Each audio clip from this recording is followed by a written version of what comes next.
Tout ce qui était une pierre d'achoppement, tout ce qui était un obstacle, il l'a fait. Il a accompli. Mais de la même manière qu'il a réussi à accomplir, nous aussi, nous avons une marche. Nous aussi, nous faisons face à des défis, à différentes sortes de défis. Chaque personne a sa croix à porter.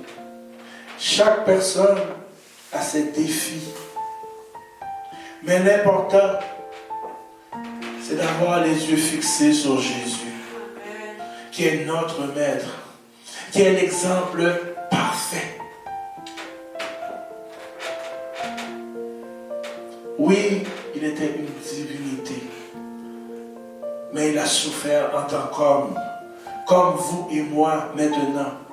Il a souffert en tant qu'homme. Donc si lui, il a souffert en tant qu'homme, nous aussi nous pouvons souffrir.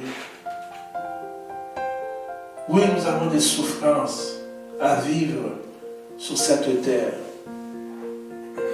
Il ne nous a pas promis un évangile, une marche parfaite, comme on voit dans les romans.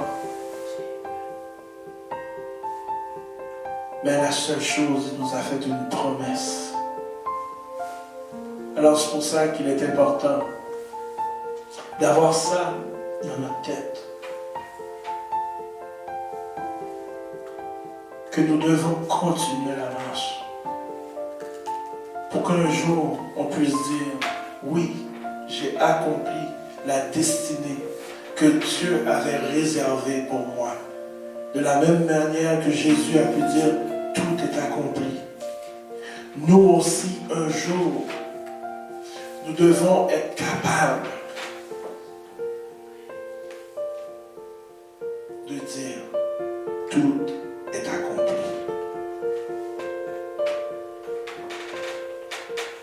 Et pour ça, nous devons lutter contre le péché. Je sais qu'aujourd'hui on ne parle plus, il n'est pas à la mode de parler du péché. Tout est bon. Jésus nous aime. Il t'accepte comme tu es. Il n'y a jamais de changement. Et pourtant on dit on est une nouvelle créature. La parole nous dit si on est une nouvelle créature, les choses anciennes sont passées. Toutes choses sont devenues nouvelles. Alors si j'ai les mêmes comportements, si j'ai les mêmes vices, les mêmes vieilles attachements, les mêmes vieilles manières, où est la place du renouvellement? Où est la place de la transformation?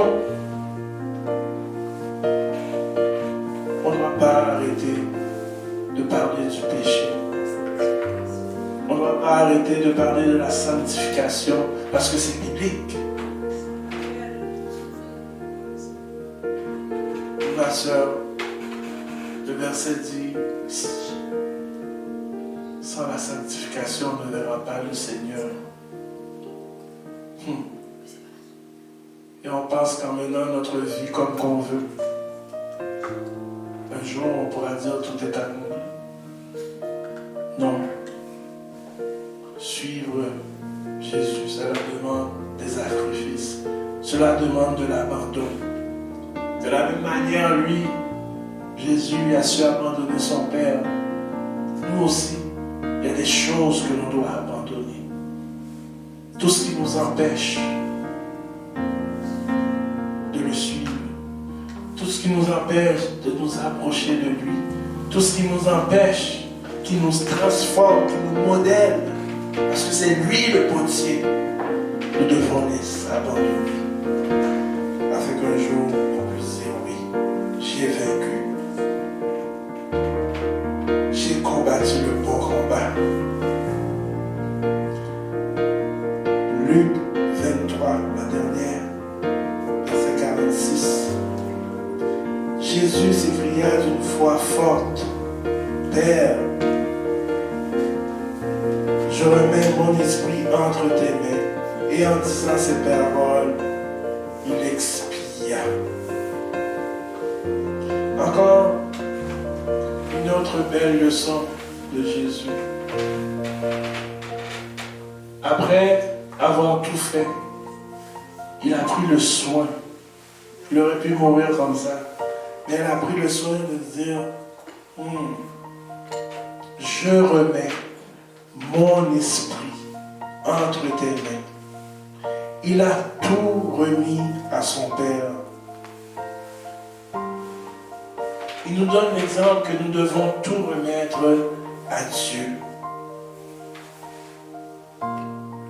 Non seulement notre avenir, mais vous qui avez le souffle de vie présentement, vous devez tout remettre à Dieu. Tout ce que vous faites, vous devez vous assurer que Dieu est dedans.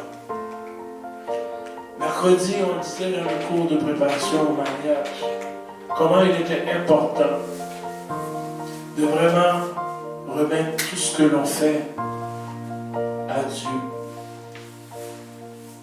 On dit que notre vie ne nous appartient plus, qu'il appartient à lui. En plus, nous sommes l'œuvre et l'ouvrage de ses mains. La meilleure manière de fonctionner, tu vas voir celui qui t'a créé. C'est lui qui a le parfait manuel de comment fonctionne ta vie. Tout ce que vous achetez pour être capable de le monter, qu'est-ce que le manufacturier fait? Il vous donne un livre. Il vous donne un livre qui vous explique comment monter. Sauf un magasin suédois où c'est tellement compliqué que des fois on ne regarde même pas le livre pour montrer les pièces. Mais il est exactement la même chose. Dieu nous a créés. Nous disons que nous nous appartenons. Et on ne l'inclut pas dans nos décisions. Il y a bien des choses, bien des difficultés que nous passons si on aurait demandé, si on aurait interrogé Dieu avant de commettre l'action. Il y a bien des tourments qu'on aurait évités. Et moi qui vous parle, je n'inclus là-dedans. Il y a bien des tournants que j'aurais évité si j'aurais demandé Dieu. Est-ce que c'est la bonne chose à faire? Oui, on a le libre arbitre. Tu as le libre arbitre de consulter ton Créateur.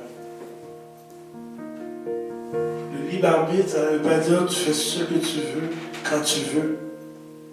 Parce que tu as un modèle à suivre. Tu as un merveilleux livre qui te dicte certaines choses à suivre, a été effectué.